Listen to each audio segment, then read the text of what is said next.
Tahimik na tiniis ni Althea ang mga pang-aalipusta ng pamilyang kanyang pinakasalan, habang itinatago ang tunay niyang pagkatao bilang isang bilyonaryang tagapagmana. Ngunit sa araw na siya'y tuluyang itinaboy at dinurog ang kanyang dangal, isang makapangyarihang ama ang kumilos upang baligtarin ang kapalaran ng lahat. Hanggang saan ang pagbabayad kapag ang minamaliit nila ay siya palang may hawak ng tunay na kapangyarihan? Nabasag ang katahimikan sa loob ng malawak na mansyon ng mga Santillan nang biglang mabasag ang isang kupitan ng alak. Kumalat sa puting-puti at makintab na sahig ang mamahaling red wine. Animoy dugong dumanak sa gitna ng karangyaan. Hindi man lang nagulat si Althea. Sanay na siya. Ang kumirot lang ay ang kanyang puso.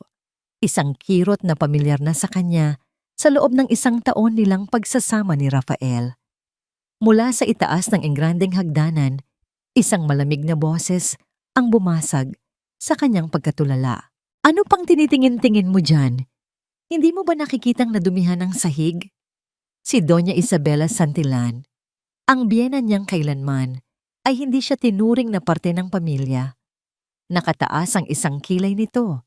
Ang mga matay puno ng paghamak habang nakatingin sa kanya mula ulo hanggang paa.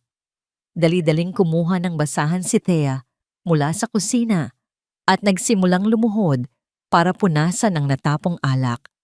Ngunit bago pa man niya maibaba ang basahan, isang sapatos na may takong ang marahas na tumapak dito.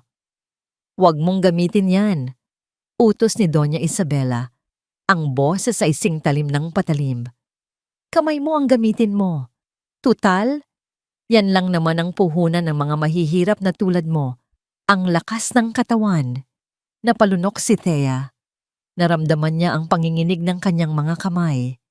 Sa harap niya, nakikita niya ang pagngisi sa mga labi ng kanyang biyenan. Isang ngising nagpapakita ng lubos na kasiyahan sa pagpapahirap sa kanya. "Narinig mo ba ako?" "Oo po." Halos pabulong na sagot ni Thea. Itinabi niya ang basahan at sinimulang gamitin ang sariling mga kamay para punasan ang sahig. Ang lamig ng marmol ay tila gumapang sa kanyang buong katawan, ngunit mas malamig pa rin ang titig ng babaeng nasa harapan niya.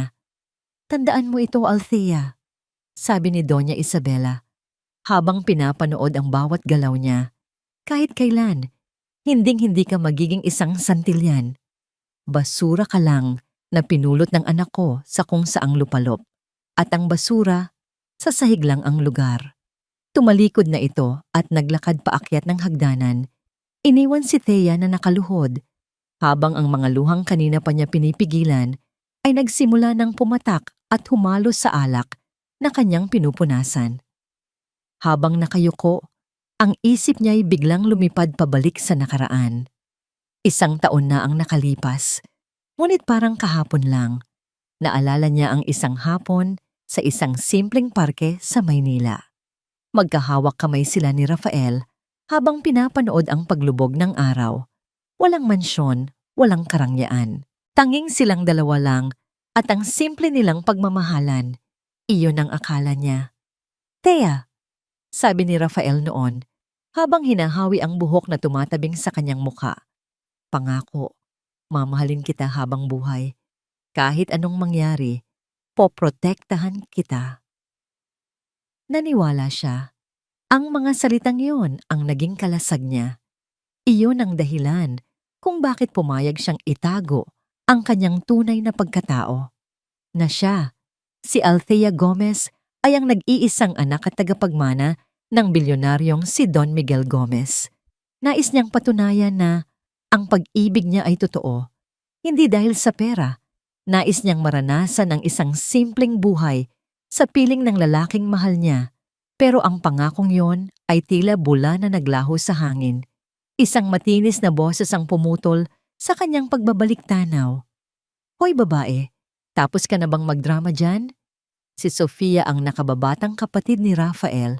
Nakapamewang ito sa kanyang harapan. Ang mukha ay puno ng pagkainis. May inihagis ito sa sahig, sa mismong harapan ni Thea. Isang kupas na uniforme ng katulong. Iyan ang isuot mo mamaya. Huwag kang mag-ilusyon na isasama ka namin sa party bilang pamilya. Ang papel mo doon ay tagasilbi. Naiintindihan mo? Hindi na sumagot si Thea. Tumango na lang siya habang pinupulot ang damit na may amoy ng lumang aparador. Pagod na siyang makipagtalo. Pagod na ang puso niya sa sakit. Tumayo siya at naglakad papasok sa maliit na kwarto sa likod ng kusina na nagsisilbing silid niya.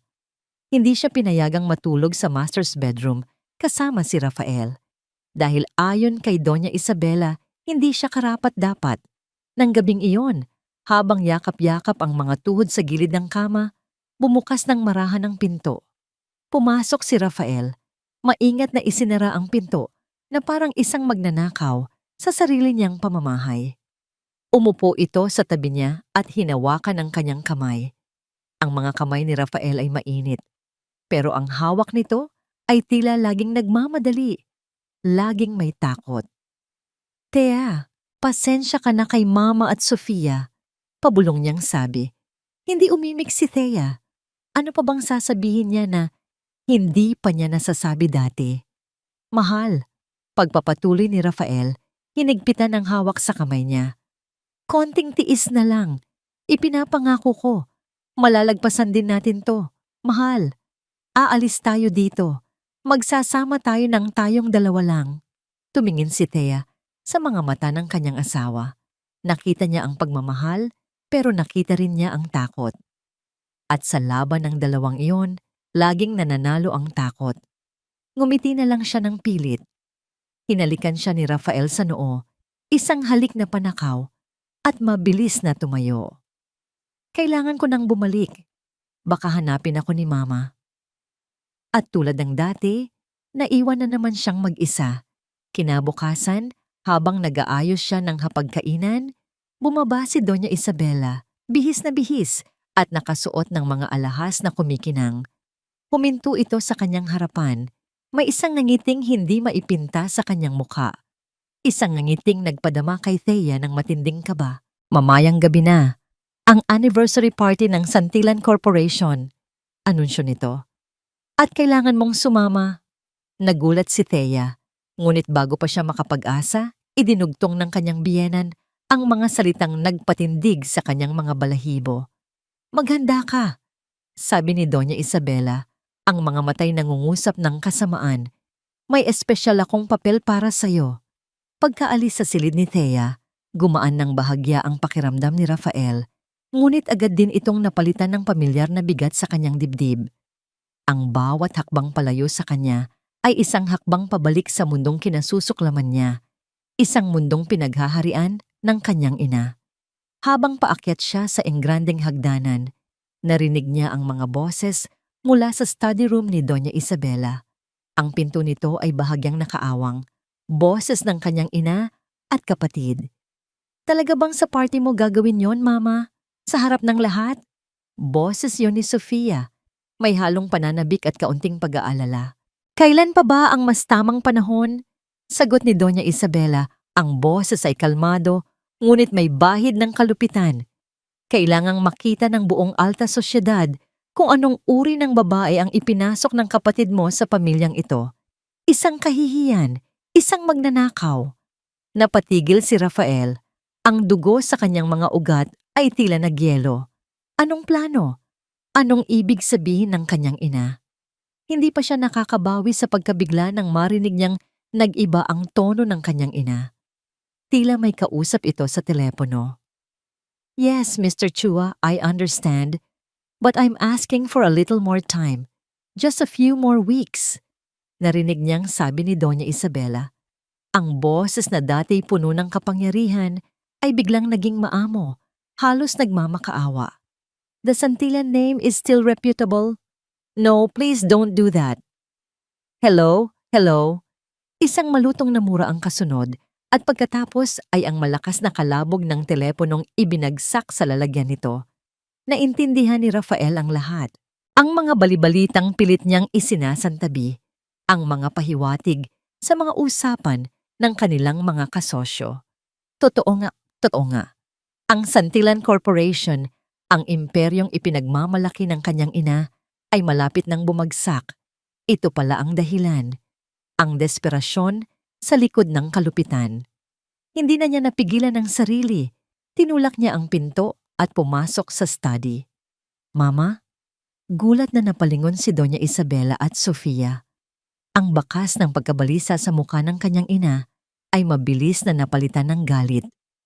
Anong ginagawa mo dito? Hindi ka ba marunong kumatok?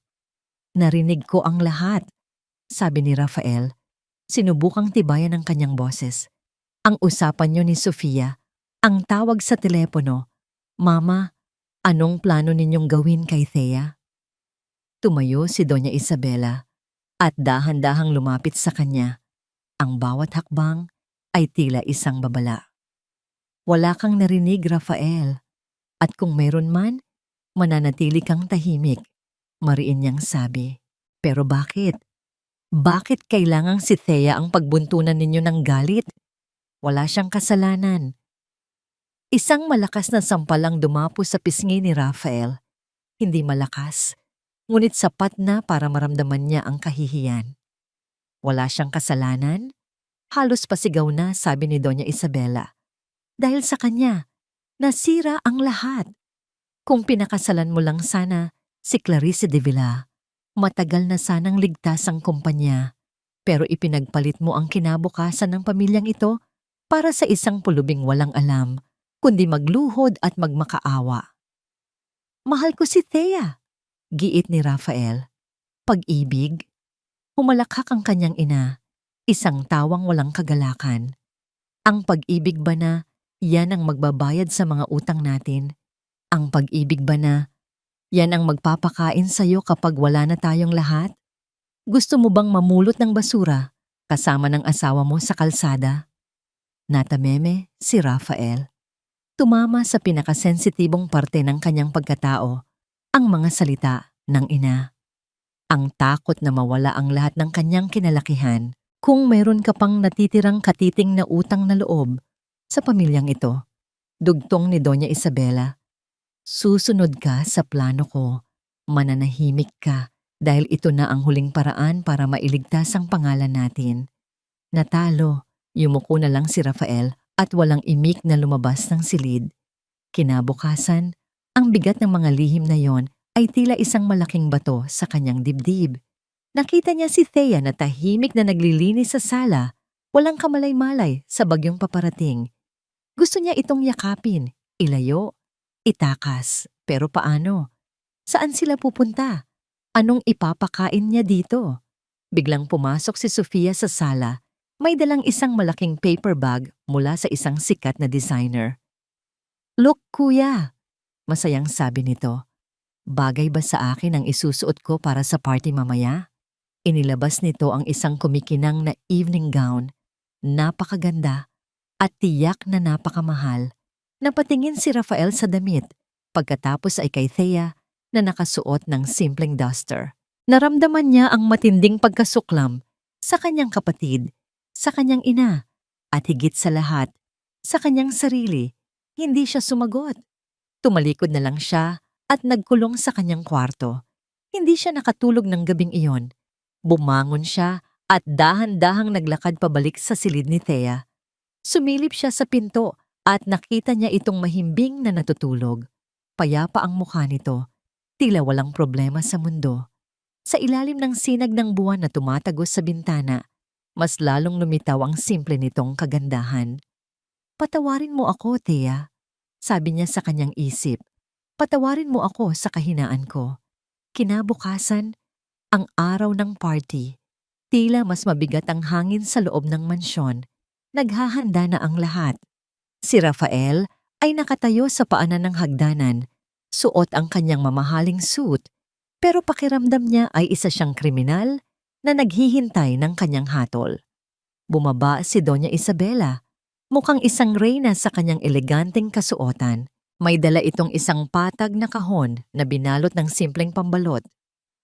Lumapit ito kay Thea na kasalukuyang nag-aayos ng mga bulaklak sa isang florera. Napanood ni Rafael ang eksena, hindi makagalaw sa kanyang kinatatayuan. Para sa'yo, Sabi ni Doña Isabela, iniabot ang kahon kay Thea. Nag-aalangang kinuha ito ni Thea. Para po sa akin? Buksan mo. Dahan-dahang binuksan ni Thea ang kahon. Sa loob nito ay isang simpleng bestida. Kulay abo, walang disenyo, at halatang gawa sa murang tela. Isang damit na isusuot mo kung ayaw mong mapansin. Itinaas ni Thea ang kanyang tingin. Ang mga matay puno ng tanong at sakit. Ngumiti si Doña Isabela, isang nangiting nakakainsulto.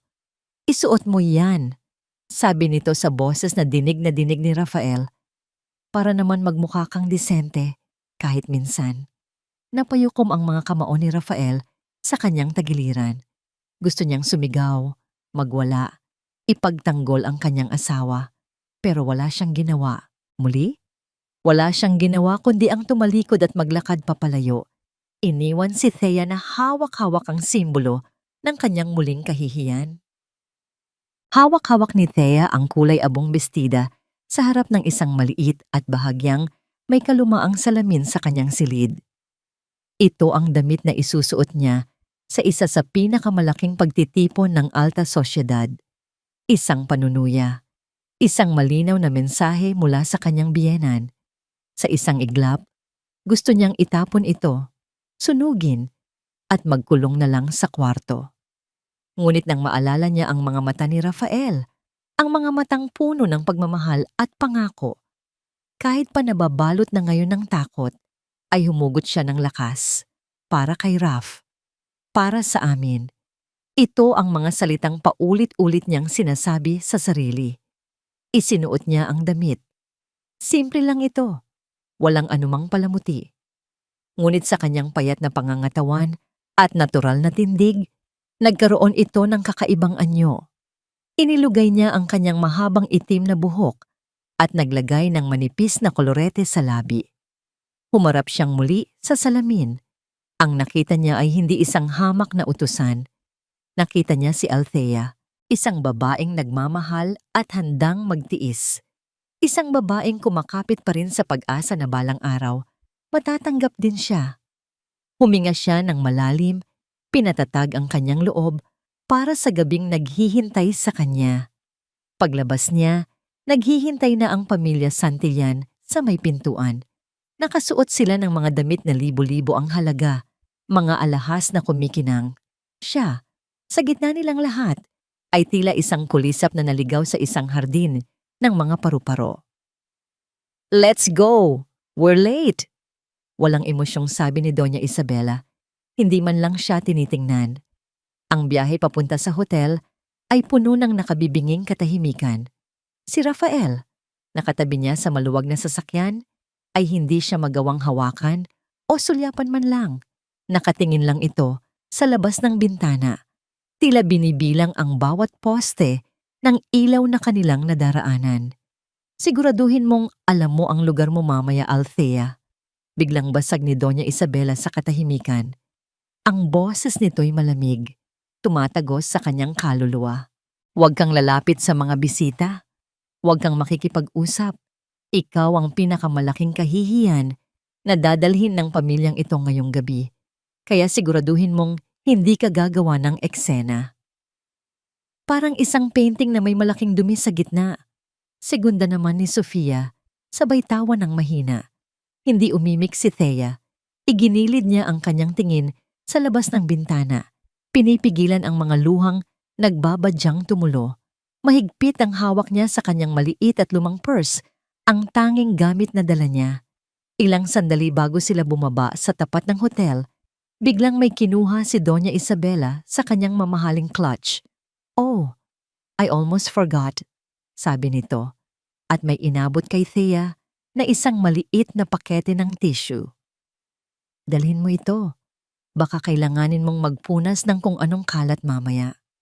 Pagkakuha ni Thea ng tissue, naramdaman niyang bahagyang bumangga ang bag ng kanyang biyenan sa dala niyang purse.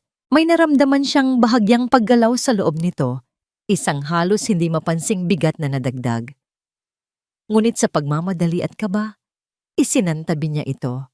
Inisip niyang baka guni-guni niya lang iyon.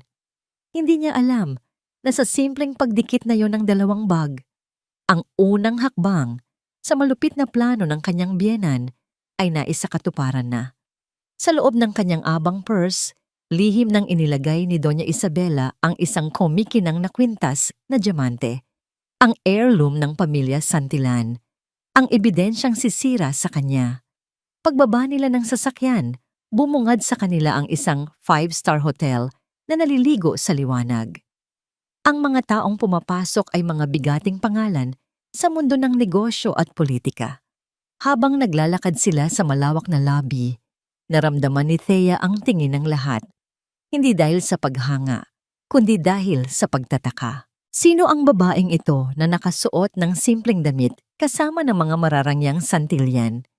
Sinubukan niyang hanapin ang mga mata ni Rafael, umaasang makahanap doon ng kahit kaunting lakas. Ngunit umiwas ito ng tingin. Tumingin ito sa sahig, sa kisame, sa mga palamuti sa dingding. Kahit saan, wag lang sa kanya.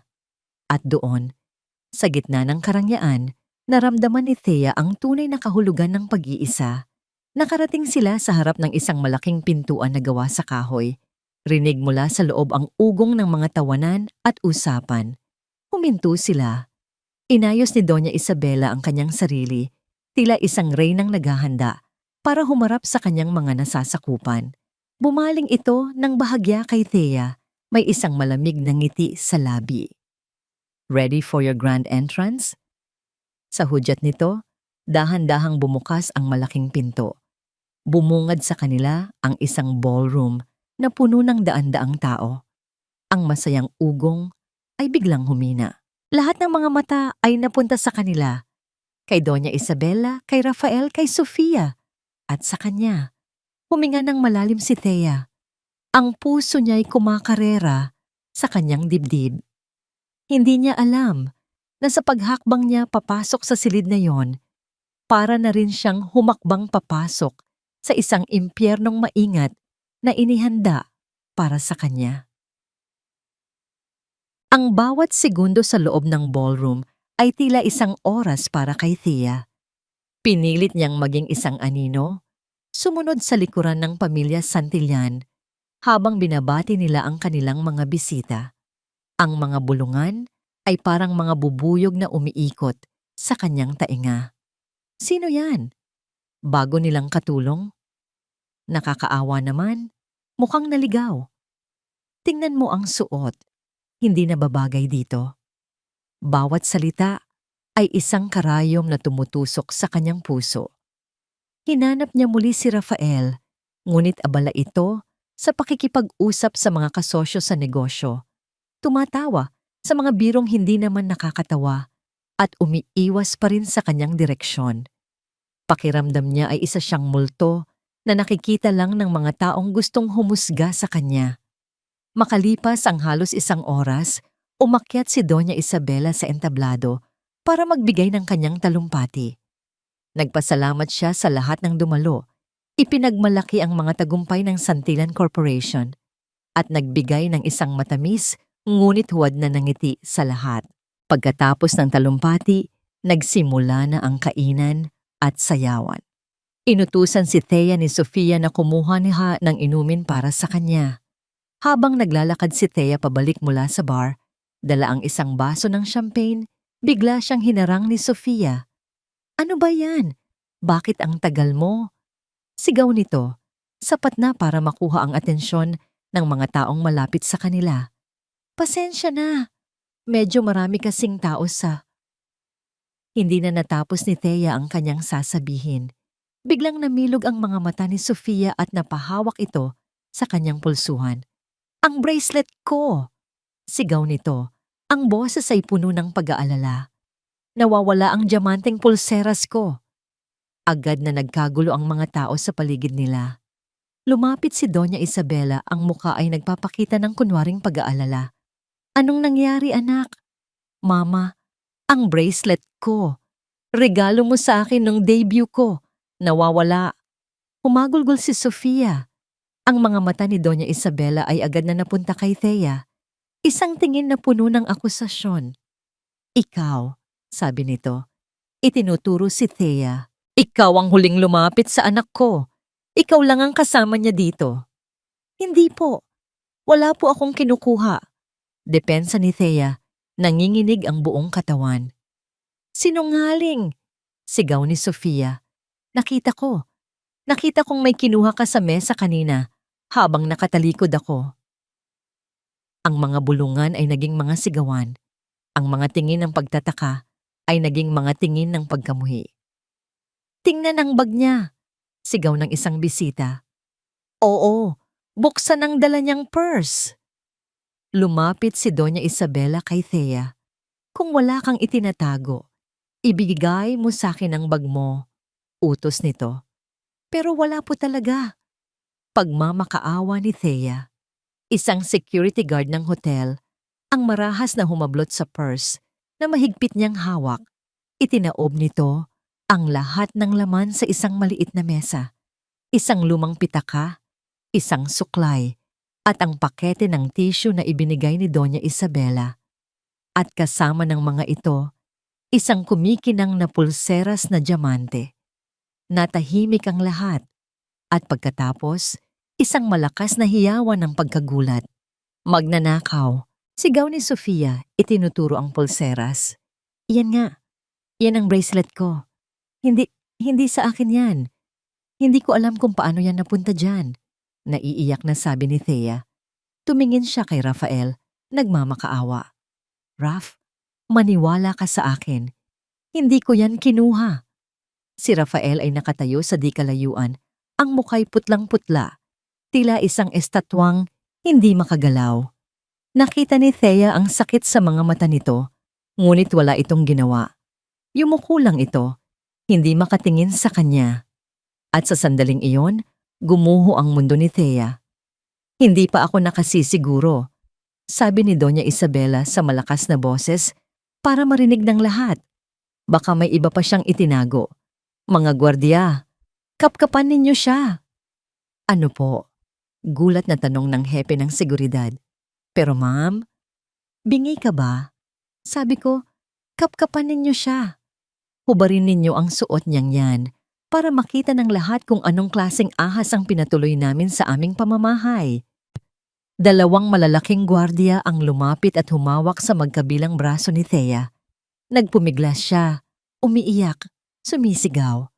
Wag po, maawa po kayo. Rafael, tulungan mo ako. Pero walang nakarinig, o marahil walang gustong makinig. Sa harap ng daan-daang matang mapanghusga, sa gitna ng mga naglalakihang ilaw ng ballroom, marahas na hinubad ng mga gwardiya ang kanyang kulay abong bestida. Naiwan siyang nakasuot ng kanyang manipis na panloob na damit. Ang bawat flash ng kamera mula sa mga cellphone, ang bawat halakhak, ang bawat salitang magnanakaw at walang hiya ay tumagos sa kanyang pagkatao. Naramdaman niya ang ultimong kahihiyan, isang sakit na mas matindi pa sa anumang pisikal na pananakit.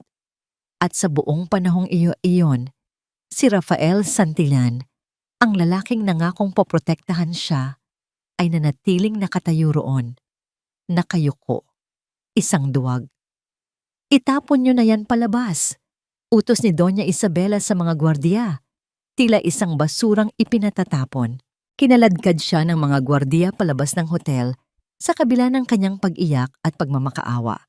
Bago isara ang pinto, huli niyang nakita ang nagtatagumpay ng ngiti sa mga labi ni Doña Isabela at Sofia. Ibinagsak siya sa sementadong bangketa. At kasabay noon, nagsimulang bumuhos ang malakas na ulan. Malamig, malakas. Tila nakikidalamhati sa nasira niyang puso at nawasak niyang pagkatao. Doon, sa gitna ng dilim at sa ilalim ng rumaragas ang ulan, napahagulgol si Thea. Wala na siyang asawa, wala na siyang dignidad, wala nang natira sa kanya. Talo na siya. Sa loob ng kanyang minimalist, ngunit eleganteng penthouse na tanaw, ang buong Kalakhang Maynila, tahimik na nakaupo si Don Miguel Gomez sa kanyang leather armchair. Hawak niya ang isang baso ng whiskey, ngunit hindi niya ito iniinom. Ang kanyang mga mata ay nakatutok sa malaking bintana, Pinapanood ang pagbuhos ng ulan na tila naghuhugas sa mga kasalanan ng syudad. Siya ay isang lalaking nabubuhay sa anino, sa kabila ng pagiging isa sa pinakamakapangyarihang tao sa buong Asya. Ang kanyang yaman ay hindi nasusukat. Ang kanyang impluwensya ay walang hangganan. Ngunit iisa lang ang kanyang tunay na kayamanan, ang kanyang nag-iisang kahinaan, ang kanyang anak, si Althea. Biglang tumunog ang kanyang personal na telepono. Isang tunog na bihirang marinig sa loob ng silid na yon. Isang partikular na ringtone na nakalaan lamang sa iisang tao. Ang pinagkakatiwalaan niyang tauhan na inatasan niyang bantayan ang bawat galaw ng kanyang anak mula sa malayo. Dahan-dahan niyang kinuha ang telepono. Nagsalita. Ang boses niya ay kalmado, ngunit may bigat na kayang magpayanig ng isang buong boardroom. Walang pagbati, walang paligoy-ligoy. "Sir, may nangyari po kay Ma'am Thea." Sa loob ng ilang segundo, tanging ang tunog lang ng ulan sa bintana ang maririnig. Ang kalmadong mukha ni Don Miguel ay dahan-dahang nagbago. Ang kanyang mga mata, na dati parang isang malalim na luwa, ay biglang naging isang nagngangalit na bulkan. "Ipadala mo sa akin ang lahat," utos niya. Ang bawat salita ay may diin at bigat. Ilang sandali lang, sunod-sunod na pumasok ang mga mensahe sa kanyang telepono. Mga litrato, mga video, ang bawat isa ay tila isang patalim na sumasaksak sa kanyang puso. Ang video ng kanyang anak na inaakusahang magnanakaw. Ang litrato ng kanyang hubad na katawan sa harap ng daan-daang tao. Ang video kung saan kinaladkad siya palabas at itinapon sa bangketa. Nabitawan ni Don Miguel ang baso ng whiskey. Nabasag ito sa sahig. Ang mamahaling alak ay kumalat. Kahalintulad ng alak na pinunasan ng kanyang anak gamit ang sariling mga kamay. Isang malalim at nakakatakot na galit ang gumapang sa kanyang buong pagkatao. Isang galit na matagal na niyang hindi naramdaman. Ang galit ng isang ama na nakitang sinaktan ng kanyang pinakamamahal na anak. Hindi na siya nagsayang ng oras. Kinuha niya ang susi ng kanyang sasakyan at mabilis na tinungo ang elevator. Habang pababa, ang tanging nasa isip niya ay ang mukha ng kanyang umiiyak na anak. Pinaarurot niya ang kanyang itim at walang plakang sasakyan sa gitna ng malakas na ulan, hindi alintana ang madulas na kalsada. Sinundan niya ang lokasyon na ipinadala sa kanya. Sa bawat metro na kanyang tinatakbo, mas lalong tumitindi ang apoy sa kanyang dibdib. Ang pamilya, Santillan. Ang pangalang yon ay paulit-ulit na umalingaw-ngaw sa kanyang isipan. Isang pangalang buburahin niya sa mapa. Ilang minuto lang, natanaw na niya ang isang figura sa di kalayuan. Nakaupo sa bangketa sa tapat ng isang marangyang hotel. Basang-basa, nanginginig. Niyayakap ang sarili. Ang kanyang prinsesa. Ang kanyang Thea. Marahan niyang itinigil ang sasakyan sa tapat nito. Bumaba siya, hindi inalintana ang malakas na ulan. Dala-dala ang kanyang mamahaling coat, lumapit siya sa kanyang anak. "Thea."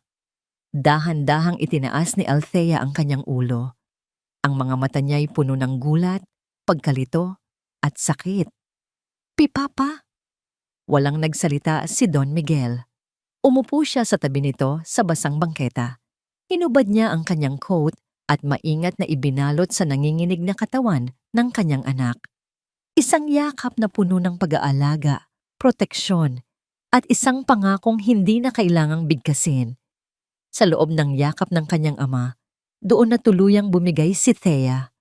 Humagulgol siya ng napakalakas, isang iyak na naglalaman ng lahat ng sakit, kahihiyan, at pagtataksil na kanyang naranasan. Hindi nagsalita si Don Miguel, hinayaan niya lang itong umiyak.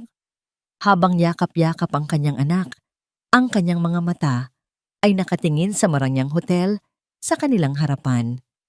Ang bawat ilaw nito ay tila isang pangungutya. Binuhat niya ng marahan ang kanyang anak at isinakay sa sasakyan. Ang katahimikan sa loob ay binasag lang ng mga hikbi ni Thea. Hindi nagtanong si Don Miguel, hindi pa ngayon. Ang mahalaga ay ligtas na ang kanyang anak. Habang nagmamaneho pabalik sa kanyang penthouse, ang kanyang isang kamay ay mahigpit na nakahangin nakahawak sa manibela. Ang isa naman ay mahigpit na nakakuyom. Pagdating nila sa penthouse, agad niyang inasikaso si Thea. Pinaghanda niya ito ng mainit na paligo at malinis na damit. Matapos itong makapag-ayos, pinaupo niya ito sa sopa at binigyan ng mainit na tsaa. "Magpahinga ka na, anak," sabi niya sa malumanay na boses. Tumango lang si Thea, ang mga matay pagod na sa kaiiyak. Inihatid niya ito sa guest room at hinintay na makatulog. Nang masiguro niyang mahimbing na ang tulog ng kanyang anak, bumalik si Don Miguel sa kanyang sala. Kinuha niya ang kanyang telepono at tinawagan ang kanyang abogado at kanang kamay. "David Reyes," sabi niya nang sagutin nito ang tawag. "Yes, Don Miguel? Napatawag po kayo." Sagot ng abogado sa kabilang linya.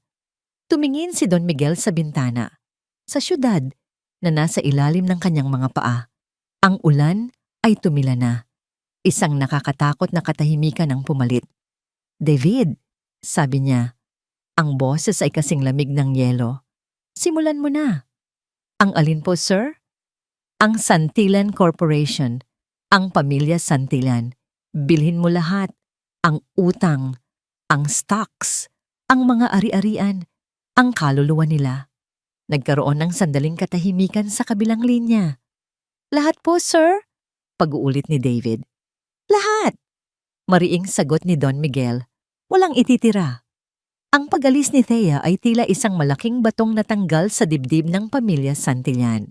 Pagkatapos ng sandaling pagkaantala, ipinagpatuloy nila ang party na tila walang nangyari.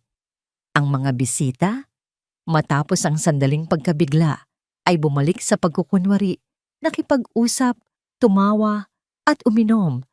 Ngunit ang kanilang mga mata ay palihim na sumusulyap sa pamilya Santillan, nag-uusap sa kanilang mga isipan.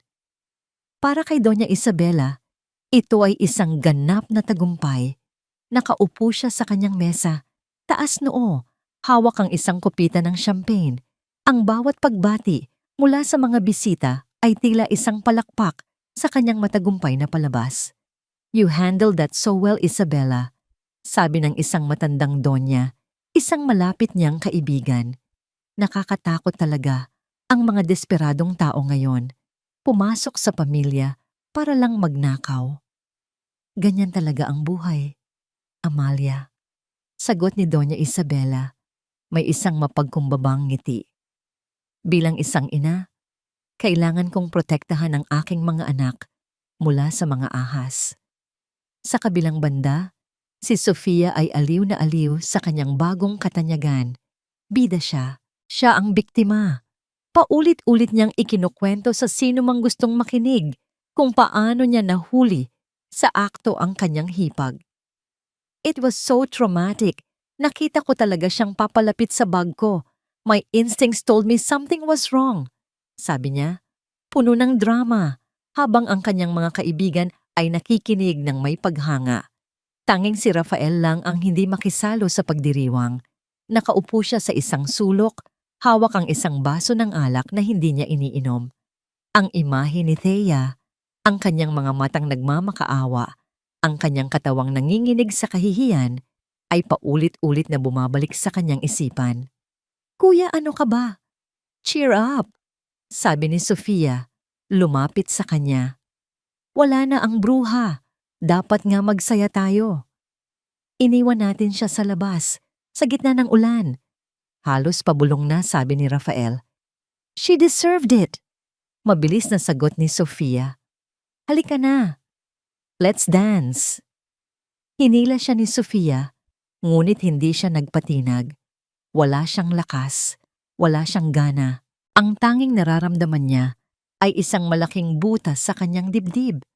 Kinaumagahan, habang nag-aalmusal, ang diwa ng pagwawagi ay ramdam na ramdam pa rin sa mansyon. Nakausap ko na si Chief Inspector Ramos kanina. Balita ni Doña Isabela habang humihigop ng kape. Ipinapa-prioritize niya ang kaso. Bukod sa bracelet ni Sofia, opisyal ko na ring ipinareport na nawawala ang family heirloom natin, ang diamond necklace. Sinadya kong hindi mo na ipahanap iyon kagabi para mas mabigat ang kaso. Grand larceny, siguradong mabubulok sa kulungan ng babaeng iyon. Napatingin si Rafael sa kanyang ina. Mama, hindi ba't sobra na yan? Walang sobra, Rafael. Mariing sagot ni Doña Isabela. Ito ay paglilinis ng pangalan ng ating pamilya. Ngunit ang kanilang pagdiriwang ay hindi nagtagal. Habang nanonood si Sofia ng Business Channel sa malaking telebisyon sa sala, bigla itong napasigaw. Mama, halika. Tingnan ninyo ito. Lumapit si Doña Isabela at Rafael. Sa screen, nakasulat sa malalaking pulang letra, Santillan Corp. San shares plummet in early trading. Anong ibig sabihin niyan? Tanong ni Doña Isabela, hindi makapaniwala. Bago pa man may makasagot, tumunog ang telepono ni Doña Isabela, ang kanyang stockbroker. Isabela, anong nangyayari? May isang malaking entity na nagbebenta ng bulto-bultong shares ninyo? Nagpapanik na ang market. Sigaw ng broker sa kabilang linya. Sino? Anong entity? Hindi namin alam. Wala silang pangalan. MG Holdings lang ang nakalagay. They're dumping everything. Babagsak ang presyo ninyo sa sahig. Nabitawan ni Doña Isabela ang telepono. Kasabay noon, tumunog naman ang telepono ni Rafael, isa sa mga pinakamalaking kliyente ng kanilang kumpanya. Raf, I'm sorry. We have to pull out our partnership. May narinig kaming hindi maganda tungkol sa financial stability ninyo. We can't risk it, sabi ng kliyente. Ang boses ay formal at malamig. Pagkababa niya ng tawag, isa na namang tawag ang pumasok. At isa pa. At isa pa. Sunod-sunod. Lahat ay pare-pareho ang sinasabi. Lahat ay bumibitaw. Lahat ay tumatalikod. Ang mansyon na kanina lang ay puno ng diwa ng tagumpay, ay biglang napuno ng tensyon at takot. Sino ang gumagawa nito sa atin? Pasigaw na tanong ni Doña Isabela. Ang mukha'y namumutla. May gusto bang sumira sa atin? Ang huling dagok ay dumating sa pamamagitan ng isang text message sa telepono ni Doña Isabela. Mula ito sa bangko. Dear Mrs. Santillan, this is to inform you that your outstanding corporate loan amounting to 500 million pesos has been acquired by a private firm, MG Holdings.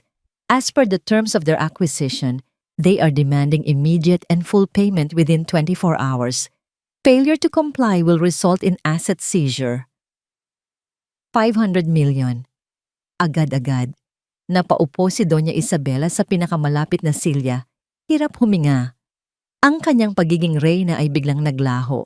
Si Rafael naman, habang pinapanood ang pagguho ng lahat ng kanilang pinaghirapan, ay mabilis na nag-scroll sa kanyang telepono, naghahanap ng balita. At doon niya nakita isang article mula sa isang kilalang financial blog. Ang headline, The Ghost Investor. Who is MG Holdings and why are they targeting Santillan Corp? Dali-dali siyang lumapit sa kanyang ina. Ang mga kamay ay nanginginig. Ipinakita niya ang screen ng kanyang telepono. Mama. Nang mabasa ni Doña Isabela ang headline, ang kanyang mga mata ay nanlaki sa takot. Ang pagdiriwang ay naging isang bangungot. Ang kanilang tagumpay ay naging abo. Isang hindi nakikitang kaaway ang sumusugod sa kanila at wala silang kaalam-alam kung sino ito o kung ano ang gusto nito. Ang tanging alam nila ay ito na ang simula ng kanilang pagbagsak. 2 araw na ang lumipas mula ng gabing iyon. 2 araw na ginugol ni Thea sa ilalim ng maingat na pangangalaga ng kanyang ama sa loob ng isang penthouse na mas malaki pa sa buong unang palapag ng mansyon ng mga Santillan. Ang mga sugat sa kanyang katawan ay wala na, ngunit ang mga sugat sa kanyang puso at alaala ay sariwa pa rin. Sa 2 araw, sa kauna-unahang pagkakataon, nagkaroon siya ng lakas na bumangon at maglakad-lakad sa loob ng malawak na tahanan. Dinala siya ng kanyang mga paa sa isang silid na hindi niya pa napapasok. Ang personal na aklatan ni Don Miguel. Pagpasok niya, napanganga siya. Mula sahig hanggang kisame, ang mga dingding ay puno ng libu-libong libro. Sa gitna ay isang malaking mesa na gawa sa mahogany. Sa ibabaw nito, maingat na nakaayos ang mga pinakasariwang pahayagan at business magazines. Dahil sa kuryosidad, lumapit siya. Ang mga pangalan sa headline ay tila tumalon at sumampal sa kanya. Santillan Corp on the verge of collapse. Mystery firm MG Holdings wages war on Santillan Empire. Santillan's face financial ruin. Sunod-sunod niyang binasa ang mga artikulo. Ang bawat salita ay naglalarawan ng isang pamilyang nasa bingit ng pagkawasak. Ang parehong pamilyang halos wasakin din siya. Isang kakaibang emosyon ang gumapang sa kanya. Hindi ito purong saya. Ito ay isang halo ng mapait na kasiyahan at ng natitirang sakit. Interesado ka ba sa mga balita? Isang pamilyar na boses ang bumasag sa kanyang pag-iisip. Nakatayo sa may pintuan ng kanyang ama, si Don Miguel. May dalang-dalawang tasa ng mainit na tsokolate. Inilapag niya ang isa sa tabi ni Thea. Papa, ano po itong MG Holdings? Tanong ni Thea, ang boses ay nanginginig ng bahagya. Umupo si Don Miguel sa tapat niya. Tinitigan siya nito ng may pagmamahal at lungkot. Ang hustisya, anak, ay may iba't ibang paraan ng pagpapakita. Mahinahon niyang sabi. Ang ginawa nila sa'yo, hindi yun simpleng pagkakamali. Iyon ay isang kasamaan. At ang kasamaan ay dapat pinagbabayaran. Pero, ang buong kumpanya, ang buong pamilya, hindi ito paghihiganti, anak. Pagputol ni Don Miguel, ang kanyang boses ay biglang naging seryoso at may bigat. Ito ay pagbibigay ng hustisya. Tinapakan nila ang iyong dignidad. Ipinahiya ka nila sa paraang hindi katanggap-tanggap. Ang ginagawa ko ay pagbawi lamang sa kung ano ang nararapat. Tinatanggal ko sa kanila ang kapangyarihang ginamit nila para manakit ng iba. Ang mga salita ng kanyang ama ay tumagos sa kanyang puso. Hustisya, hindi paghihiganti. Biglang nagbago ang kanyang pananaw. Hindi na ito tungkol sa sakit na kanyang naramdaman, kundi sa pagtiyak na wala ng ibang makakaranas nito mula sa mga kamay ng mga Santillan. Habang sila'y nag-uusap, isang lalaking nakasuit ang pumasok sa aklatan. Si Attorney David Reyes, ang pinagkakatiwalaang abogado ng kanyang ama. Yumuko ito ng bahagya bilang paggalang. Don Miguel, Ma'am Althea. David, ipakita mo sa kanya. Utos ni Don Miguel. May inilapag si David Reyes sa mesa na isang folder. Binuksan niya ito at iniharap kay Thea. Sa loob ay mga papeles ng korporasyon, mga dokumento mula sa Securities and Exchange Commission. Nakaturo ang daliri ni David sa isang partikular na linya. Ang pangalan ng kumpanya, MG Holdings, at sa ilalim nito ang mga pangalan ng nagmamay-ari. Chairman of the Board, Miguel Gomez President and CEO, Miguel Gomez Primary Shareholder, Althea Gomez Nanlaki, ang mga mata ni Thea. Tumingin siya mula sa papel kay David Reyes at sa kanyang ama. MG, Miguel Gomez, pabulong niyang sabi. Tumango si Don Miguel. Itinayo ko ang imperyong ito para sa'yo, anak. Lahat ng ito ay sa'yo. Sa sandaling iyon, naramdaman ni Thea ang pagyanig ng kanyang buong mundo. Ang lalaking nasa harapan niya, ang kanyang ama, na kilala niyang simple at pribado, ay ang anino sa likod ng lahat. Ang kapangyarihang gumigiba sa mga Santillan ay ang kapangyarihan ng kanyang sariling pamilya. At sa huli, ang kapangyarihang yon ay kapangyarihan din na niya. Nakatitig lang siya sa mga papeles, ang isip niya ay lumilipad. Ang lahat ng kanyang pagtitiis, ang pagpapanggap na mahirap, ang pagnanais na mapatunayan ang sarili, lahat ay tila walang kabuluhan ngayon. Nasa kanya na pala ang lahat. Ngunit pinili niyang maging wala. Tumayo siya at naglakad papunta sa isang malaking salamin sa gilid ng aklatan. Tinitigan niya ang kanyang refleksyon. Hindi na niya nakita ang babaeng umiiyak sa ilalim ng ulan. Hindi na niya nakita ang asawang nagmamakaawa para sa pagmamahal. Ang nakita niya ay isang babaeng may mga matang nag-aapoy. Ang nakita niya ay ang anak ni Don Miguel Gomez. Humarap siyang muli sa kanyang ama. Ang kanyang tindig ay nagbago. Mas matatag, mas diretso. "Ituloy niyo po, Papa," sabi niya. Ang kanyang boses ay kalmado, ngunit may diin na hindi pa kailanman naririnig sa kanya. Wala na ang panginginig, wala na ang pag-aalinlangan.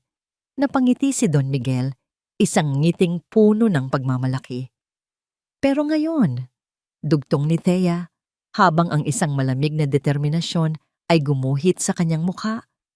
Gusto ko nang manood ng malapitan. Ang mga sumunod na araw sa mansyon ng mga Santillan ay tila isang mabagal na paglalakbay sa impyerno. Ang dating marangyang tahanan na puno ng sigla at pagmamataas ay nabalot ng isang nakabibinging katahimikan. Isang katahimikang puno ng takot, paninisi at papalapit na kapahamakan. Ang unang senyales ng kanilang tuluyang pagbagsak ay dumating sa paraang hindi nila inaasahan. "OMG! What the hell is wrong with this card?" Sigaw ni Sofia mula sa sala matapos subukang bumili online ng pinakabagong designer bag. "Declined? Paanong naging declined ang black card ko?" Sinubukan din ni Doña Isabela ang kanyang sariling mga credit card. Isa-isa. Lahat declined. "May problema sa bangko," sabi niya. Pilit pinapakalma ang sarili, ngunit ang panginginig ng kanyang kamay habang hawak ang telepono ay hindi maitatago. Ngunit nang tumawag siya sa bangko, isang malamig na boses mula sa customer service ang sumagot. "I'm sorry, Doña Isabela, but all your family's accounts have been frozen due to the sudden and massive outstanding debt claimed against your primary corporation." Nabitawan ni Doña Isabela ang telepono. Frozen. Ang salitang yun ay tila isang hatol ng kamatayan. Ang kanilang daan-daang milyong piso, ang kanilang salbabida, ay bigla na lang naging yelo. Sinubukan ni Rafael na gawin ang tanging bagay na nasa isip niya. Nagkulong siya sa kanyang kwarto at paulit-ulit na tinawagan ang numero ni Thea. Gusto niyang humingi ng tawad. Gusto niyang magmakaawa. Gusto niyang sabihin na nagsisisi siya. Ngunit sa bawat pag-dial niya, iisa lang ang kanyang naririnig. "The number you have dialed is no longer in service." Binura na siya ni Thea sa buhay nito. Ganoon kadali. Isang patunay na ang babaeng minahal at sinaktan niya ay may kakayahang magpatuloy habang siya ay naiiwang nakakulong sa impyernong sila mismo ang gumawa. Ang pinakamatinding dagok ay dumating makalipas ang isang araw. Nagising sila sa ingay ng maraming tao sa labas ng kanilang gate. Mga mamamahayag, mga cameramen, lahat ay nagkakagulo, sinusubukang makakuha ng litrato o pahayag. "Ano na naman ito?" Inis na tanong ni Doña Isabela habang sumisilip sa bintana. Binuksan ni Rafael ang telebisyon at inilipat sa isang news channel. Ang kanyang puso ay tila huminto sa pagtibok. Ang headline, "Santillan Foundation, iniimbestigahan para sa malawakang korupsyon."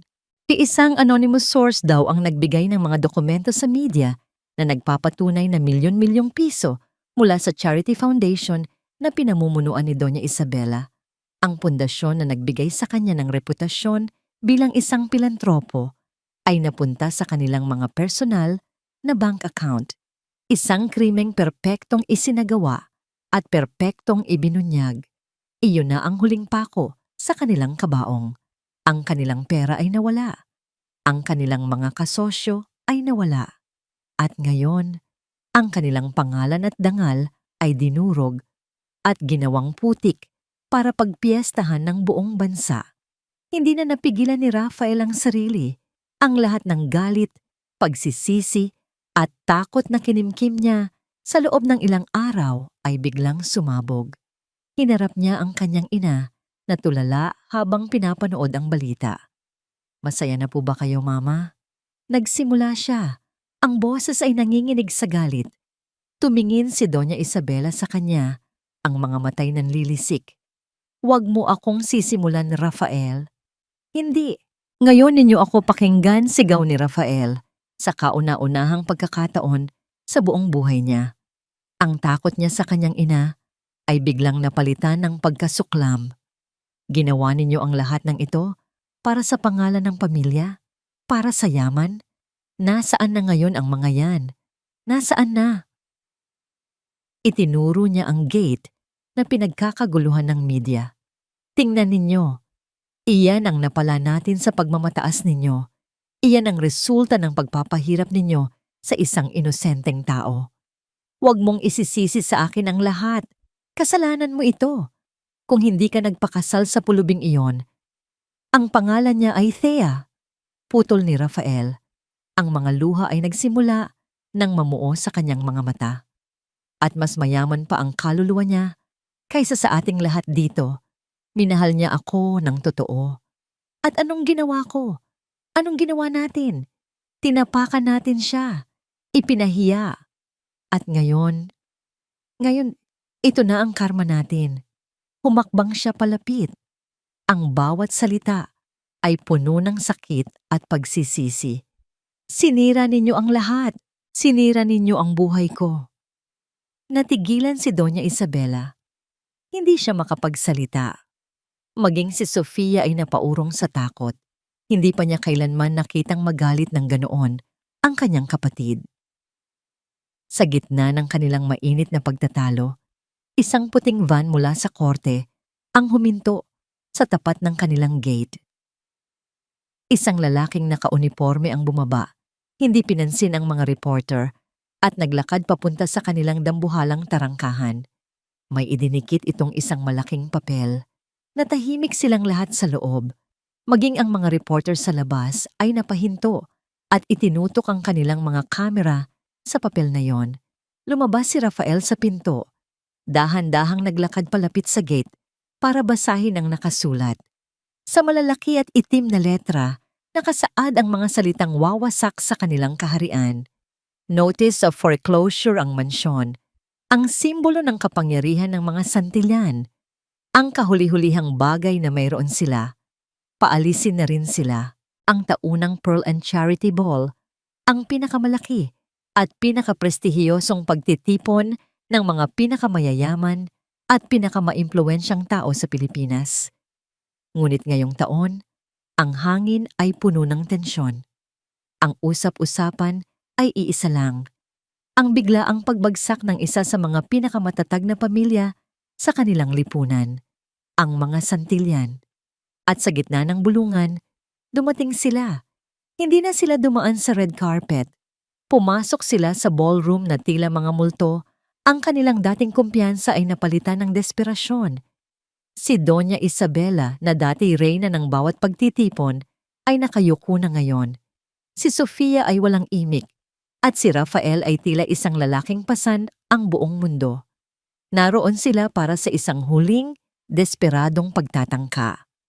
Ang humingi ng tulong sa mga dating kaibigan na ngayon ay iniiwasan na sila. Habang abala ang lahat sa paghusga sa kanila, ang malaking pinto ng ballroom ay muling bumukas. Natahimik ang lahat. Isang matandang lalaki ang pumasok. May tindig na puno ng kapangyarihan, ngunit may ngiti sa labi. Kilala siya ng lahat. Siya si Don Miguel Gomez, ang misteryoso, ngunit iginagalang na bilyonaryo na bihirang magpakita sa mga ganitong okasyon. Ngunit hindi siya ang dahilan ng kanilang pagtigil. Ang dahilan ay ang babaeng nasa kanyang tabi. Isang babaeng nakasuot ng isang simple, ngunit napaka-eleganteng itim na evening gown.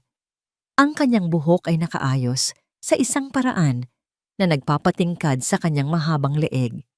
Ang kanyang mga alahas ay hindi marami, ngunit bawat isa ay tila pinili ng maingat. Isang pares ng hikaw na diamante at isang manipis na kwintas. Ang kanyang mukha ay may bahagyang kolorete lamang, ngunit ang kanyang mga mata ay nagniningning na may halo ng lamig. at kapangyarihan. Ilang segundo ang lumipas bago may nakakilala sa kanya at nang makilala nila, ang bulungan ay naging isang malakas na ugong ng pagkabigla. Si Althea Gomez, ang manugang na pulubi, ang magnanakaw. Ngunit ang babaeng nasa harapan nila ngayon ay malayong malayo sa babaeng kanilang hinusgahan at pinagtawanan. Hindi na siya isang anino, siya ngayon ang liwanag. Napatigil ang pamilya Santillan sa kanilang kinatatayuan. Ang kanilang mga panga ay tila nalaglag.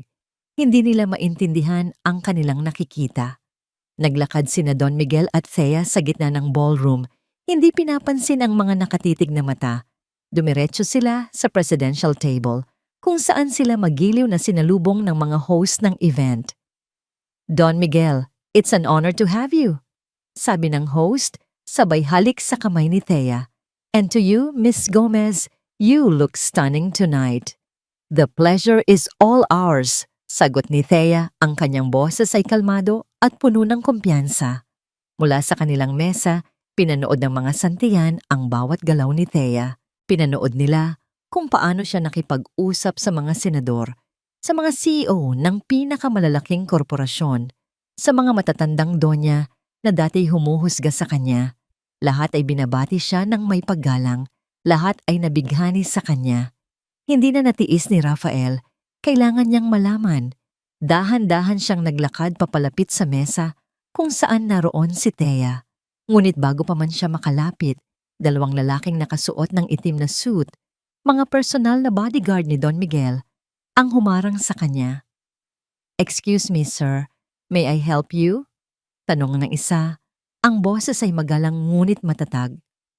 "Gusto ko lang kausapin si..." Napatingin si Rafael kay Thea. Hindi na niya alam kung paano siya tatawagin. Asawa? Si Althea. Hindi na kailangan pang sumagot ng bodyguard. Naramdaman ni Thea ang presensya ni Rafael. Dahan-dahan siyang lumingon. Tinitigan niya si Rafael mula ulo hanggang paa. Ang kanyang mga mata ay walang emosyon, walang galit, walang lungkot, walang pagmamahal. Para siyang tumitingin sa isang estranghero. Pagkatapos ng ilang segundo, ibinalik niya ang kanyang atensyon sa kausap niyang senador na tila walang nakitang anuman. Ang simpleng kilos na yon ay mas masakit pa sa isang sampal para kay Rafael. Isa siyang hangin. Isang multo. Binaliwala siya ng ganun na lang. Nang magsimula na ang auction para sa charity, ang lahat ay naging mas malinaw. Inanunsyo ng MC ang pinakaabangang item. Ang heirloom ng pamilya Santillan.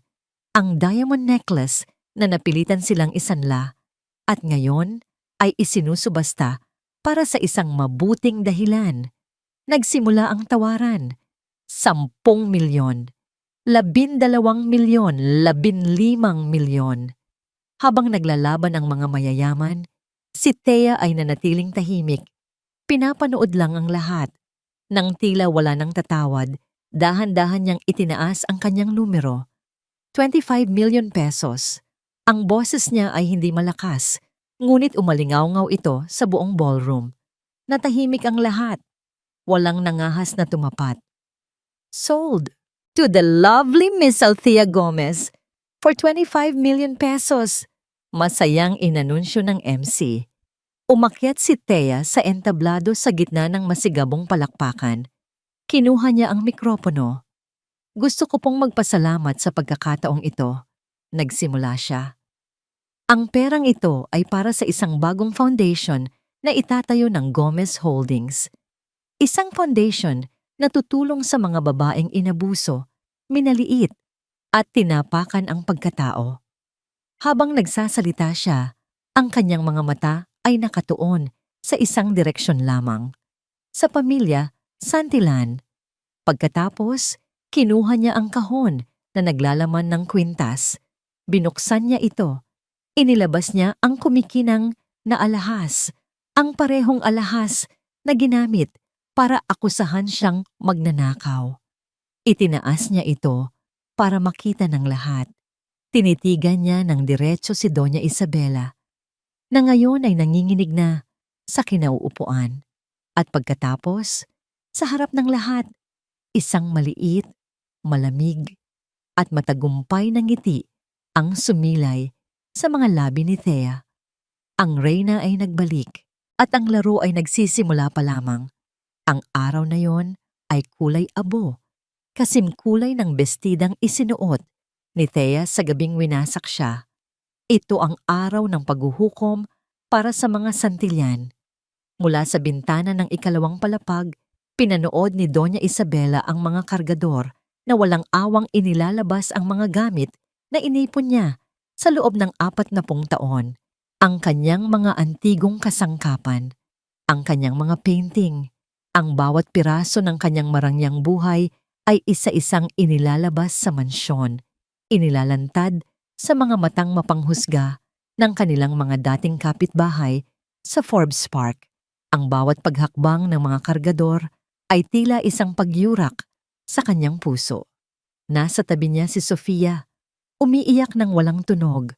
Si Rafael naman ay nakaupo sa hagdanan, nakayuko, ang mukha ay nakasubsob sa kanyang mga palad.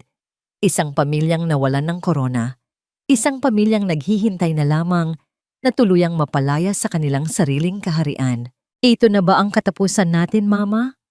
Basag na tanong ni Sofia. Hindi sumagot si Doña Isabela. Ang kanyang mga mata ay puno ng apoy. Isang apoy na hindi pa rin namamatay sa kabila ng lahat. Hindi pa, sabi niya sa mahinang boses na tila nangungusap sa sarili. Hindi pa ako tapos sa kanya. Sa gitna ng kaguluhan, isang makintab at itim na sasakyan ang marahang huminto sa tapat ng kanilang gate. Walang tatak, ngunit ang anyo nito ay sumisigaw ng kapangyarihan at yaman. Bumukas ang pinto sa likuran. Unang bumaba si Don Miguel Gomez, kasunod niya si Althea. Nakatayo si Thea sa gitna ng mga nagkalat nilang kasangkapan. Nakasuot siya ng isang simpleng puting bestida. Ang buhok niya ay nakalugay lang, walang alahas, maliban sa hikaw na suot niya noong gabing bumalik siya. Ngunit ang kanyang presensya ay sapat na para patigilin ang lahat. Ang mga kargador ay napahinto. Ang mga usisero sa kabilang kalye ay napatanga. Ang katahimikan ay tila isang kumot na bumalot sa buong paligid. Bumaba si Doña Isabela mula sa mansyon. Ang kanyang paglalakad ay mabilis at puno ng galit, na tila isang liyong na sugatan na handang manakmal sa huling pagkakataon. Sumunod sa kanya si Sofia at Rafael. Anong ginagawa mo dito? Sigaw ni Doña Isabela. Ang boses ay matinis at puno ng kamandag. Nandito ka ba para pagtawanan kami? Para magdiwang sa aming pagbagsak, ha? Ahas ka? Kalmadong tinitigan ni Thea ang kanyang dating biyenan. Walang bakas ng takot sa kanyang mga mata. Hindi kami naparito para makipag-away, Doña Isabela. Huwag mo akong tawaging Doña Isabela. Sigaw nito. Para sa'yo, isa ka pa ring basura. Isang pulubing mapagpanggap na sinira ang buhay ng anak ko. Sinira ang pamilya ko. Hindi ko sinira ang pamilya ninyo. Mahinahong sagot ni Thea. Kayo ang sumira sa sarili ninyo dahil sa kasakiman at pagmamataas. Sa sobrang galit, akmang sasampalin ni Doña Isabela si Thea, ngunit isang kamay ang pumigil sa kanya sa ere. Si Don Miguel. Mahigpit ang hawak nito, ngunit nanatiling kalmado ang kanyang mukha. Huwag na huwag mong didiligan ng marumi mong kamay ang anak ko, sabi ni Don Miguel. Ang bawat salita ay may bigat at babala. Binitiwan niya ito ng marahas. Doon na humagulgol si Doña Isabela. Mga demonyo kayo, mga walang kaluluwa. Matapos ninyong kunin ang lahat, nandito pa kayo para ipamukha sa amin? Layas! Ngumiti si Thea. Isang nangiting hindi umabot sa kanyang mga mata. Paano kami aalis? Nandito kami para tingnan ang bago naming pag-aari. Natigilan si Doña Isabela. Maging si Rafael ay napaangat ng tingin. Anong ibig mong sabihin?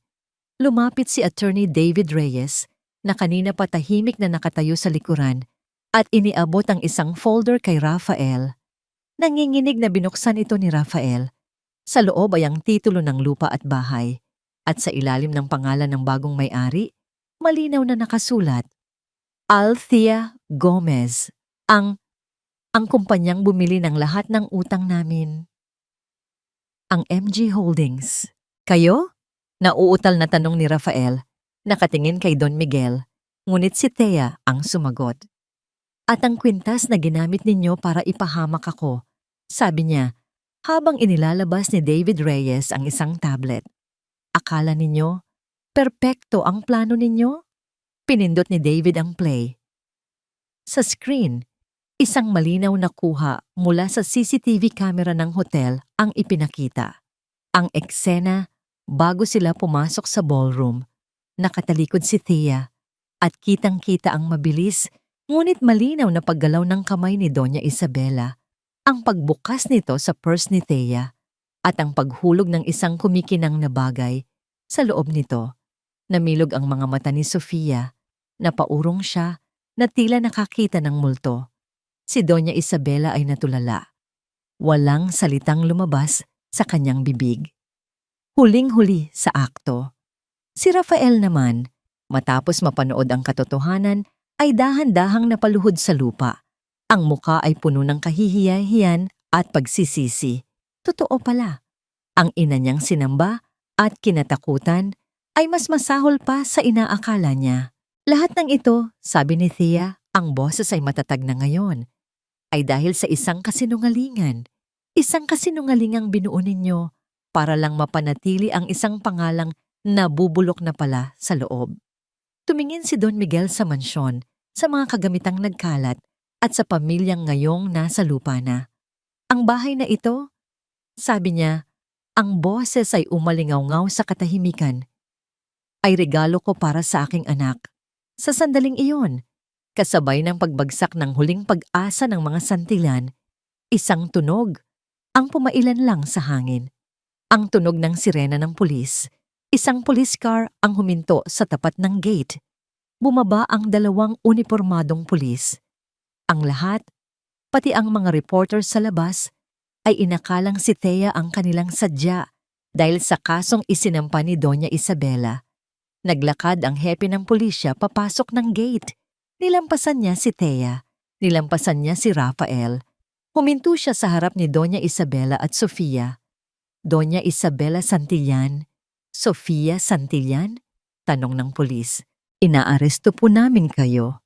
Ano? Bakit? Gulat na tanong ni Doña Isabela. Para sa mga kasong perjury, slander at malicious prosecution, mayroon kaming sapat na ebidensya kasama na ang video na ito na nagpapatunay na nagsinungaling kayo sa inyong opisyal na salaysay at nagtanim ng ebidensya para ipahamak si Ginang Althea Gomez. Ang huling paghuhukom ay dumating na, ngunit hindi sa paraang inaasahan nila. Isang linggo matapos arestuhin sina Doña Isabela at Sofia, isang formal na liham ang dumating sa opisina ni Thea sa Gomez Holdings. Galing ito sa abogado ni Rafael, isang pakiusap, isang huling pagkakataon na makipag-usap. Sa loob ng isang araw, pinag-isipan niya ito. Isang parte niya ang nagsasabing wala nang dapat pag-usapan. Ngunit ang isang parte, ang bahaging naghahanap ng tuluyang kapayapaan, ang nagsabing kailangan niya ito. Hindi para sa kanya, kundi para sa sarili niya. Pumayag siya sa isang kondisyon, sa isang lugar na publiko, at siya ang pipili. Pinili niya ang isang maliit at tahimik na coffee shop sa kanto ng isang hindi gaanong abalang kalye sa Makati. Isang lugar na neutral, walang masasakit na alaala. Nauna siyang dumating. Umupo siya sa isang mesa sa may bintana kung saan tanaw niya ang mga taong naglalakad sa labas. Bawat isa ay may sariling kwento, may sariling laban. Humigop siya ng kanyang kape, kalmado ang kanyang puso. Wala na ang kaba, wala na ang sakit. Tanging isang tahimik na pagtanggap na lang ang naroon. Ilang minuto pa, pumasok si Rafael. Kung hindi niya ito inaasahan, marahil ay hindi na niya ito makikilala. Ang dating makisig at aroganteng Rafael Santillan ay naglaho na. Ang lalaking nakatayo ngayon sa may pinto ay mas payat, Ang kanyang mga balikat ay nakayuko na, tila may mabigat na pasanin. May maitim na bilog sa ilalim ng kanyang mga mata. Ang kanyang suot ay simple lang, isang plain na polo shirt at pantalon na halatang hindi nagaling sa mga mamahaling tindahan. Naglakad ito papalapit. Ang bawat hakbang ay tila mabigat. Umupo ito sa tapat niya, hindi makatingin, nang diretso sa kanyang mga mata. "Tia," sabi nito, ang boses ay paos at mahina. "Salamat sa pagpayag mo." Tumangulang si Thea. Hinintay niya itong magsalita. "Kumusta ka?" tanong nito. Isang tanong na halatang pilit. "Maayos ako," simpleng sagot ni Thea. "Ikaw?" Ang tanong na yon ay tila isang gripo na nagbukas sa lahat ng kanyang kinikimkim. "Maayos? Hindi ko na alam, Thea. Si Mama at Sofia." "Nasa kulungan sila. Walang gustong magpiyansa. Ang lahat ng kaibigan namin bigla na lang naglaho.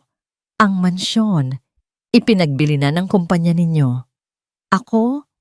Nagtatrabaho ako ngayon bilang isang clerk sa isang maliit na kumpanya. Sapat lang para makakain at makapagbayad ng upa sa isang maliit na apartment." Nakikinig lang si Thea. Ang kanyang mukha ay walang mababakas na emosyon. Hindi siya naaawa, ngunit hindi rin siya natutuwa. Para siyang isang doktor na nakikinig sa sintomas ng isang pasyente. "Lahat ng ito, kasalanan ko." Pagpapatuloy ni Rafael, ang boses ay nagsimula ng manginig. "Dapat pinrotektahan kita. Dapat ipinaglaban kita. Pero naging duwag ako, Thea. Takot akong mawala ang lahat ng karangyaan. Pero ngayong wala na ang lahat ng yon, doon ko naintindihan. Ang pinakamahalagang nawala sa akin ay ikaw." Dahan-dahan, sa harap ng lahat ng tao sa coffee shop, tumayo si Rafael, lumipat sa tabi niya at lumuhod. Hinawakan nito ang kanyang mga kamay. Malamig at nanginginig. Ang mga luha ay malaya nang dumadaloy sa kanyang mga pisngi. "Thea, patawarin mo ako." Humagulgol ito. "Pakiusap, patawarin mo ako. Alam kong wala akong karapatan, pero mahal pa rin kita. Mahal na mahal kita. Bigyan mo ako ng isa pang pagkakataon. Magsimula tayo ulit. Kahit walang pera, kahit walang mansyon, tayong dalawa lang. Pakiusap." Ang eksena ay nakakuha na ng atensyon ng ilang tao, ngunit hindi ito inalintana ni Thea. Dahan-dahan niyang binawi ang kanyang mga kamay mula sa pagkakahawak ni Rafael. Kinuha niya ang isang brown envelope na nasa tabi niya at marahang ipinatong sa mesa. Tumingin si Rafael sa envelope, pagkatapos ay sa kanya ang mukha'y puno ng pagkalito. Binuksan nito ang envelope. Sa loob, isang set ng mga dokumento, annulment papers, at sa dulo ng bawat papel, sa ibabaw ng kanyang pangalan, ay mayroon ng pirma. Ang pirma ni Althea Gomez. Napaangat ang tingin ni Rafael. Ang kanyang mukha ay puno ng sakit at pagkabigo. Doon, sa wakas, nagsalita si Thea. Ang kanyang boses ay malinaw, mahinahon, at pinal. "Pinapatawad kita, Raf," sabi niya, habang nakatingin ng diretso sa kanyang mga mata. "Hindi para sa'yo, kundi para sa sarili ko. Para sa kapayapaan ng puso ko." Isang munting pag-asa ang sumilay sa mga mata ni Rafael, ngunit agad din itong pinatay ng mga sumunod na salita ni Thea. "Pero ang pagmamahal ko," dugtong niya, ang bawat salita ay tila isang huling pako sa kanilang nakaraan. "Matagal nang namatay sa gabing iniwan mo ako sa gitna ng ulan." Tumayo si Thea. Hindi na niya tiningnan pa ang mga dokumento o ang lalaking nakaluhod pa rin sa sahig, wasak at talunan. Tumalikod siya at nagsimulang maglakad papalabas ng coffee shop. Hindi siya lumingon ni isang beses. Ang bawat hakbang niya palayo ay isang hakbang patungo sa kanyang bagong simula, malaya mula sa mga anino ng kahapon. 6 na buwan ang lumipas. Ang dating mansyon ng mga Santillan sa Forbes Park ay sumailalim sa isang malaking pagbabago. Ang madilim at mabigat na aura nito ay napalitan ng liwanag at pag-asa. Ang mga pader ay pininturahan ng puti, ang hardin ay napuno ng mga makukulay na bulaklak, at ang loob ay ginawang moderno at maaliwalas. Hindi na ito isang pribadong tahanan. Ito na ngayon ang Thea's Haven, ang punong tanggapan ng bagong foundation na itinatag ni Althea Gomez. Isang lugar na nagbibigay ng kanlungan, legal na tulong at panibagong pag-asa para sa mga babaeng nakaranas ng pang-aabuso. Sa malawak na function hall, sa harap ng mga miyembro ng media, mga donor, at ng mga unang benepisyaryo ng kanyang foundation, tumayo si Althea sa isang entablado, hindi bilang isang biktima, kundi bilang isang tagapagsalita ng pag-asa. Ang bawat isa sa atin ay may kwento. Nagsimula siya, ang kanyang boses ay malinaw at puno ng damdamin. May mga kwentong puno ng saya at may mga kwentong puno ng sakit. Ang pinakamahalagang natutunan ko sa aking sariling kwento ay ito. Ang ating halaga bilang isang tao ay hindi nasusukat sa opinyon ng iba. Hindi ito nasusukat sa yaman na mayroon tayo o sa pangalan na ating dinadala. Ang tunay nating halaga ay nasa ating kakayahang bumangon matapos madapa, sa ating lakas na harapin ang bukas, at sa ating dignidad na hinding-hindi natin hahayaang may manakaw na sinuman. Ang kanyang mga salita ay tumagos sa puso ng bawat nakikinig. Sa isang sulok, tahimik na nakatayo si Don Miguel. Ang kanyang mga mata ay puno ng pagmamalaki habang pinapanood ang kanyang anak na ngayon ay ganap ng isang reyna, hindi ng yaman, kundi ng kanyang sariling tadhana. Sa isa namang iglap, ipinakita ang isang maikling eksena sa isang maliit at masikip na apartment sa isang hindi kilalang lugar sa Maynila. Nag-aaway na naman sina Doña Isabela at Sofia na pansamantalang nakalaya matapos magpiyansa gamit ang natitira nilang kakarampot na pera. "Kasalanan mo ito," sigaw ni Sofia. "Kung hindi dahil sa'yo, hindi sana tayo nagkaganito. Abat ako pa ang sinisi mo," ganti ni Doña Isabela.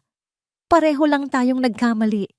Ngayon, manahimik ka at kumain ka na lang ng noodles na yan. Sila ay mga anino na lamang ng kanilang dating pagkatao, habang buhay na nakakulong sa kulungang sila mismo ang lumikha." Bumalik ang eksena kay Thea. Pagkatapos ng kanyang talumpati, nilapitan siya ng mga taong gusto siyang batiin. Ang kanyang ngiti ay totoo. Ang kanyang mga tawa ay magaan. Ito ang kaligayahang hindi kayang bilhin ng pera. Ang kaligayahang nagmumula sa pagkakaroon ng layunin sa buhay. Nang matapos na ang lahat at paalis na ang mga bisita, mag-isang naglakad si Thea papunta sa isang malawak na balkonahe sa ikalawang palapag. Ito ang parehong balkonahe kung saan madalas siyang umiyak noon ng mag-isa. Ngunit ngayon, habang tanaw niya ang papalubog na araw sa kalangitan ng Maynila, wala nang bakas ng luha sa kanyang mga mata. Tanging kapayapaan. Inilabas niya ang kanyang telepono at tiningnan ang isang litrato. Isang litrato niya kasama si Rafael noong mga panahong simple pa ang lahat. Tinitigan niya ito na ng ilang sandali. Pagkatapos, sa isang simpleng pagpindot, binura niya ito. Isang simbolikong pagtatapos sa isang kabanatang matagal nang dapat isara. Huminga siya ng malalim, nilanghap ang sariwang hangin. Hindi na siya si Althea Santillan, ang asawang martir. Hindi na rin siya si Althea Gomez, ang tagapagmanang nagtatago. Siya si Althea, isang babaeng buo, isang babaeng malaya, isang babaeng handa nang isulat ang kanyang susunod na kabanata. Ngumiti siya, isang ngangiting totoo at nagmumula sa puso, habang ang huling sinag ng araw ay nagbibigay kulay sa kanyang bagong simula. Sa pagtatapos ng kwento ni Althea, malinaw na ang tunay na yaman ay hindi nasusukat sa apelyido, alahas, o marangyang pamumuhay, kundi sa dangal at paninindigan ng isang tao. Ang mga nanliit, umapi, at umabuso sa kanyang kabaitan ay hinarap ang bunga ng sarili nilang kasamaan. sapagkat darating at darating ang araw na ang katotohanan ay babawi. Sa kabilang panig, si Althea na piniling umalis sa isang huwad na kasal ay natagpuan ng kalayaang buuin muli ang sarili at lumikha ng isang imperyong may malasakit at konsensya. Ang kwentong ito ay paalala na ang kabutihan ay maaaring yurakan, ngunit hindi kailanman tuluyang matatalo. Ang respeto sa sarili ang unang hakbang tungo sa tunay na tagumpay. Sa mga nakikinig ngayon, kumusta ang puso ninyo? May mga pagkakataon ba sa buhay ninyo na kayo'y minamaliit o hindi pinahahalagahan? Sa tingin ninyo, tama ba ang desisyon ni Althea na talikuran ang lahat para sa sariling dangal? Ibahagi ninyo ang inyong saloobin. Mahalaga ito at lagi kaming handang makinig sa inyo.